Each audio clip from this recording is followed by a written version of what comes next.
Scrappy people, Tracy Reed here today, coming at you with a life crafted layout using the Cocoa Daisy Fields collection. I'm reaching back to my Cincinnati photos for this page, and I decided that I wanted to do a little cutout with this traveler's notebook card that was included in the collection. So I'm just going to use the title card for the collection, and I'm going to trace around the edges, and then I'm going to use my X-Acto knife and create like a little flap. And you can see I messed up the edges just a little bit because I tried to cheat the system and use scissors instead because I already packed my X-Acto knife. So I've got a little bit of rips there. I'm just going to use some washi tape to cover that up. No big deal. I also need to extend the width of this page because it is not 5 inches wide. So I used the same floral paper that I'm using on the right hand side to extend the width of the card. You can see I'm just going to put down some washi tape. I like it, it's super cute. And then on the back of this, I'm going to, or I guess underneath the flap, I'm going to put this card. So because the card is the exact same size as the flap, I'm going to have to use a white piece of cardstock to back this whole page so that the card has somewhere to sit. So I'm just going to adhere the top and bottom of this to the cardstock. Then I will slide in the journal card underneath and call it good, except I'm definitely going to change that journal card in a few minutes towards the end of the video because I decided I want to go a different direction with my journaling than a top 3 list. So I'm going to use that one with the little hearts down there in the right corner, but for now this will do. Okay, so now I need to start playing with the other side of my page after I add this little half circle here. And I'm going to use a bunch of paper strips to back my photo. I really love this watercolor daisy background. I just felt like it was a little bit too plain for what I wanted to do here. Although, I don't know, looking back now, I probably would have liked it the way that it was, but we're just going to add some paper strips anyway, especially since I wanted to include some of that blue on the right hand side that is so prevalent on the left hand side. There's not a lot of blue in the Daisy Fields collection, so I wanted to make sure that I added what I could over there so that it didn't just look like that blue was added in and didn't make any sense with the page. So I'm just alternating different sizes, different widths, different lengths, different patterns underneath this photo just to create some visual interest. I decided to add this orange in as well because there was a bit of orange in the background paper, so I wanted to bring that forward a little bit, especially since I will be using a yellow alpha for this page. I wanted to make sure that I brought in a little bit more warm colors in the paper strips to match that alphabet.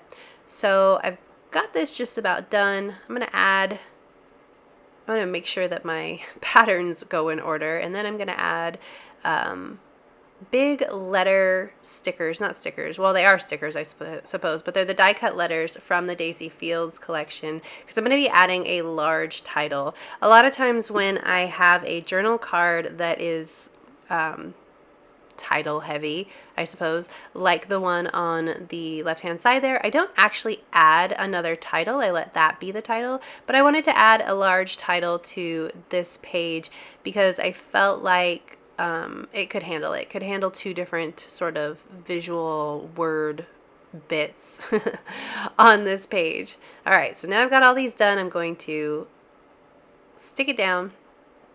Then I'm going to find the die cut letter stickers, the yellow ones, and I'm going to add the title Big Facts. And originally I was going to put big at the top and facts at the bottom, but I didn't really like the way that that looked. It kind of looks better on camera than it did when I was making the page, but I decided that I wanted big facts to be at the bottom altogether, so I'm going to move my whole thing up so that there's a little bit more room for me to add big. Then I'm going to start with the I and work my way out from the center so that I make sure everything is centered.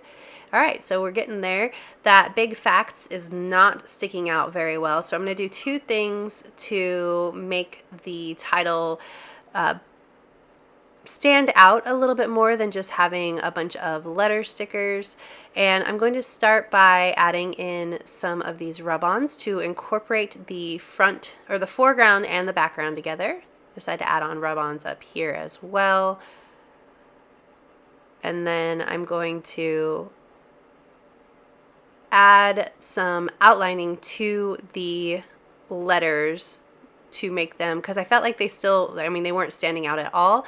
And since the background has a lot of sort of doodle outlines on those flowers, I thought that it would be a good addition to the page, or a good addition to the title, to outline the letters.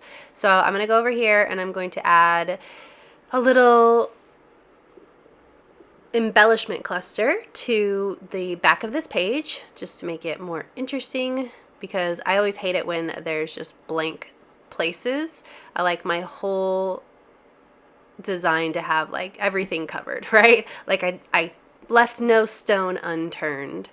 I'm going to trim this down, cut out the circle, and then I'm going to add this tag and word bit to the back of the flap, and I'm also going to pull in a flower die cut too, just to make it match everything else. So I like that it also had that blue on that tag as well, so we're just incorporating a little bit more blue.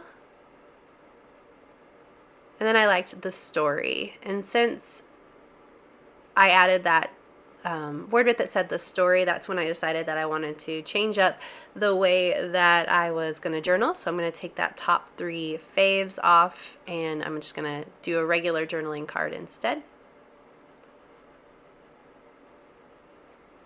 So I'm going to pull out this heart one, and I'm going to rip up this one, and I'm going to try not to rip it so that I can reuse it. I can actually peel the adhesive off the back, which I do if you just rub your finger over it and the cardstock is thick enough and not porous. You can just take the adhesive off the back of that, and Cocoa Daisy's cardstock is always good for that. I can definitely always do that off of theirs.